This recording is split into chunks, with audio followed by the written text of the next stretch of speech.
अक्सर हमारी दिनचर्या इस तरह की होती है कि हमारे सामने जो काम आता है हम उसे करने लग जाते हैं और इस वजह से हमारा सारा समय छोटे छोटे कामों को निपटाने में ही चला जाता है। हमारे महत्वपूर्ण काम सिर्फ इसलिए नहीं हो पाते हैं क्योंकि हम महत्वपूर्ण कामों से उलझे रहते हैं। तो दोस्तों, सबसे महत्वपूर्ण काम सबसे पहले करें। समय के सर्वश्रेष्ठ उपयोग का यह तीसरा सिद्धांत, तो इसको एंड तक जरूर देखें और अपने समय की दिनचर्या आप जरूर बनाएं।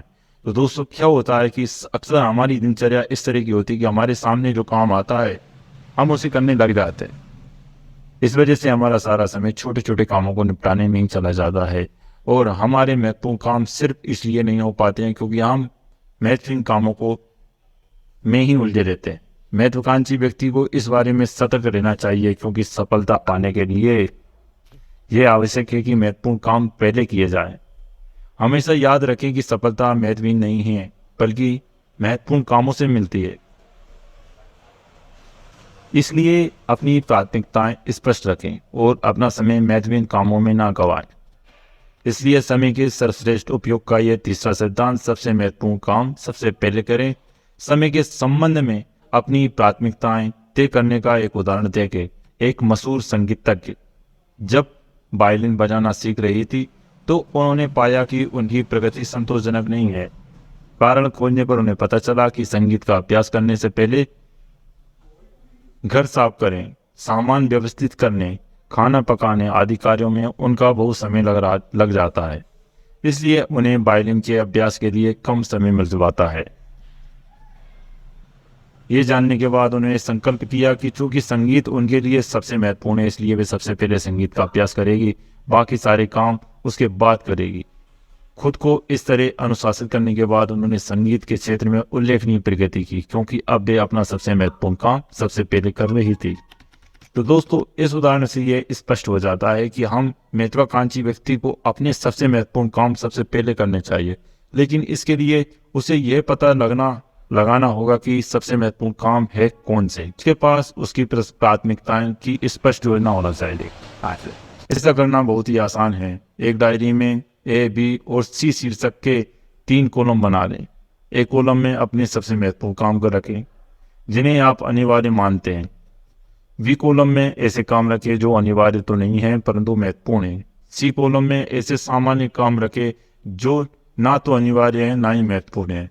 उसने खाली कुओं में खाली बाल्टी डालने से में पूरी जिंदगी गुजार दी और अब वह उन्हें ऊपर खींचने में अपना बुढ़ापा भी बर्बाद कर रहा है। ये किसके अनुसार है? सिडनी स्मिथ कहते हैं। जैसे कि मैंने बताया कि आपको 3 कॉलम बनाना है, दिनांक डालना है और ए और बी और सी। ए में आपको क्या करना है? अनिवार्य कार्य, जैसे कि आपको महत्वपूर्ण कार्य जिनको करना ही है, और बी जिसको थोड़े से कम महत्वपूर्ण कार्य जिनको आप इसके बाद में अनिवार्य कामों के बाद में कर सकते हैं, और सी में आपको सामान्य कार्य जो कि आपको करें या ना करें लेकिन करना हो तो करें। तो दिन में सबसे पहले ए कॉलम के पहले काम यानी ए काम से शुरू करें जो सबसे अनिवार्य काम होगा। उसे पूरा करने के बाद आप इसी कॉलम के दूसरे काम करने में जुट जाएं और इस तरह एक कॉलम के सारे काम निपटा लें। एक कॉलम के बाद अब बी कॉलम के काम शुरू करें और इसके बाद समय बचने पर सी कॉलम के कामों की ओर जाएं। महत्व के क्रम में अपनी प्राथमिकताओं के कार्य सूची बनाना बहुत महत्वपूर्ण होता है।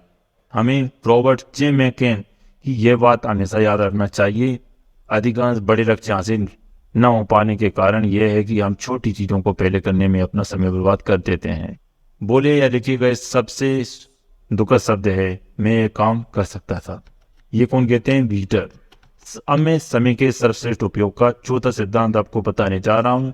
यात्रा के समय का अधिकतम उपयोग करें। तो वो कैसे करें? तो इसको एंड तक जरूर देखना और आप अपनी कमेंट में जरूर बताना कि आप समय का किस टाइप से आप लॉग बुक के अनुसार कैसे समय का सदुपयोग कर रहे हैं और किस तरीके से और कर सकते हैं, जिससे आपके कमेंट को पढ़ के और भी भाइयों को कुछ मोटिवेट और अपने समय की कार्यकारिणी बना सकें। तो सफल यात्रा करते समय आप समय का कैसे सदुपयोग कर सकते हैं?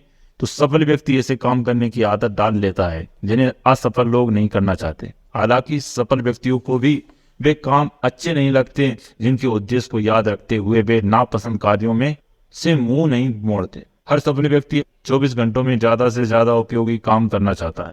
उसकी पूरी दिनचर्या इस समय के सर्वश्रेष्ठ उपयोग पर केंद्रित होती है। आपके भविष्य का रहस्य आपकी दिनचर्या में छिपा हुआ है। यात्रा आपकी दिनचर्या का एक महत्वपूर्ण हिस्सा है। आज हर व्यक्ति बहुत सी यात्राएं करता है जिनमें आप उसका बहुत समय लगता है। फर्क सिर्फ इतना होता है कि जहां काम व्यक्ति यात्रा के समय में हाथ पर हाथ रखकर बैठता है, वही समय व्यक्ति अपने बहुमूल्य समय का अधिकतम उपयोग करता है। इसलिए समय के सर्वश्रेष्ठ उपयोग का चौथा सिद्धांत है यात्रा के समय का अधिकतम उपयोग करें। महात्मा गांधी यात्रा करते समय नींद लेते थे ताकि वे तरोताजा हो सके। नेपोलियन जब सेना के साथ युद्ध करने जाते थे तो रास्ते में पत्र लिखकर अपने समय का सदुपयोग करते थे। एडिसन अपने समय की बर्बादी को लेकर इतने सचेत थे कि किशोरावस्था में जब वे रेल में यात्रा करते थे तो अपने प्रयोगों में जुटे रहते थे। माइक्रोसॉफ्ट के संस्थापक बिल गेट्स यात्रा के दौरान मोबाइल पर जरूरी बातें करके इस सिद्धांत पर अमल करते हैं। बिल गेट्स ने तो एक बार अपने गैरेज में अफ्रीका का नक्शा टांग दिया था ताकि जब वे अपनी कार का इंटीग्रेशन बंद करे तो उनकी कीमत एक सेकंड बर्बाद ना हो बल्कि उनका कुछ उपयोग हो जाए। समय को लेकर सभी सफल लोग सतर्क रहते हैं क्योंकि वे जानते हैं कि समय बड़ा बलवान होता है और इसके सदुपयोग से ही सफलता संभव है। आप और हम भी अपनी यात्रा के समय का लाभ उठा सकते हैं।